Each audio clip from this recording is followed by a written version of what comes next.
এরপর যে খবরের দিকে নজর রাখবো, বিজেপি পরিচালিত পঞ্চায়েতে প্রধান না আসায় উন্নয়ন বন্ধের অভিযোগ। উপসমিতির সদস্য পদ খারিজের জন্য অনাস্থার দাবিতে বিডিওর দ্বারস্থ তৃণমূল। পঞ্চায়েত সদস্যরা বীরভূমের সিউড়ির করিদ্ধা গ্রাম পঞ্চায়েতের ঘটনা হুমকি দিয়ে পঞ্চায়েত দখল করতে চাইছে তৃণমূল, এমনটাই পাল্টা দাবি করছে বিজেপি। উপসমিতির সদস্য পদ খারিজের জন্য অনাস্থার দাবিতে বিডিওর দ্বারস্থ হয়েছে তৃণমূলের পঞ্চায়েত সদস্যরা। বীরভূমের সিউড়ির করিদ্ধা গ্রাম পঞ্চায়েতের ঘটনা, যেখানে বিজেপি পরিচালিত পঞ্চায়েতের প্রধান না আসাতেই উন্নয়ন বন্ধ রয়েছে, এমনটাই কিন্তু অভিযোগ করা হচ্ছে।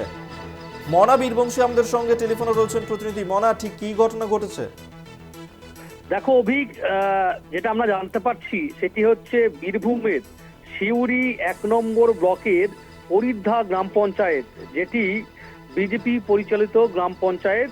গত ত্রিস্তর গ্রাম পঞ্চায়েত নির্বাচনে বীরভূমে যে কটি পঞ্চায়েত বিজেপি দখল করেছিল তার মধ্যে অন্যতম এই করিদ্ধা গ্রাম পঞ্চায়েত।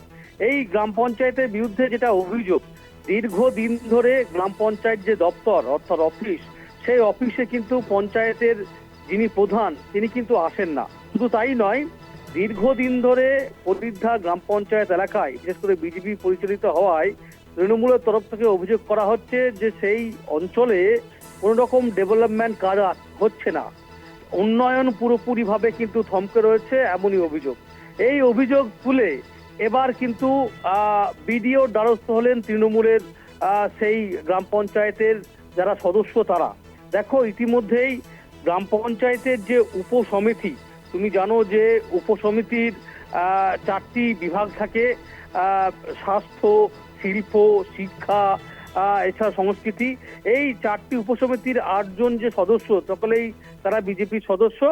এই উপসমিতির বিরুদ্ধে এবার বিডিওর দ্বারস্থ অনাস্থা নিয়ে আসা হয়েছে।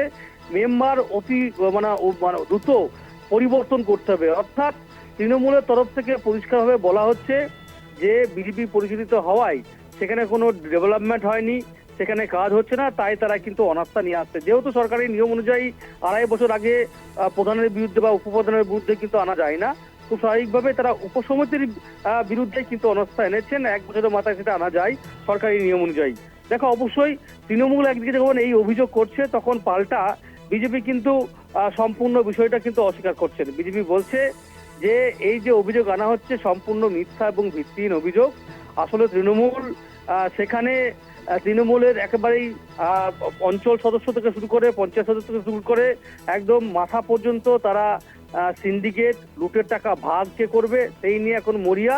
তাই আমাদের এই করিদ্ধা গ্রাম পঞ্চায়েতের যারা বিজেপি সদস্য তাদেরকে হুমকি দিচ্ছে, ভয় দেখাচ্ছে এবং বারবার করে বলছে তৃণমূলে জয়েন করতে হবে।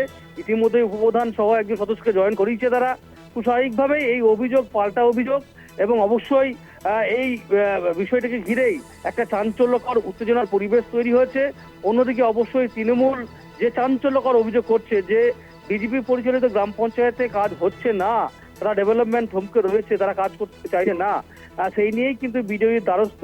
এবং আগামী দিনে এই পঞ্চায়েত যেহেতু অনাস্থা নিয়ে এসছে উপসমিতির বিরুদ্ধে, খুব স্বাভাবিকভাবে আগামী দিনে এবং সদস্য সংখ্যা, পঞ্চায়েত সদস্য সংখ্যাও কিন্তু তৃণমূলের সংখ্যাগরিষ্ঠতা পেয়েছে, খুব স্বাভাবিকভাবে আগামী দিনে তৃণমূল এই পঞ্চায়েত দখল করবে। এবং আগামী দিনে তৃণমূলের বক্তব্য যে এই অঞ্চলে যাতে ঠিকঠাকভাবে সঠিকভাবে কাজকর্ম হয় সেদিকটা নজর রাখা হবে। অভিক, ধন্যবাদ মনা তোমায়। মনা বীরবংশী আমাদের সঙ্গে টেলিফোনে ছিলেন প্রতিনিধি।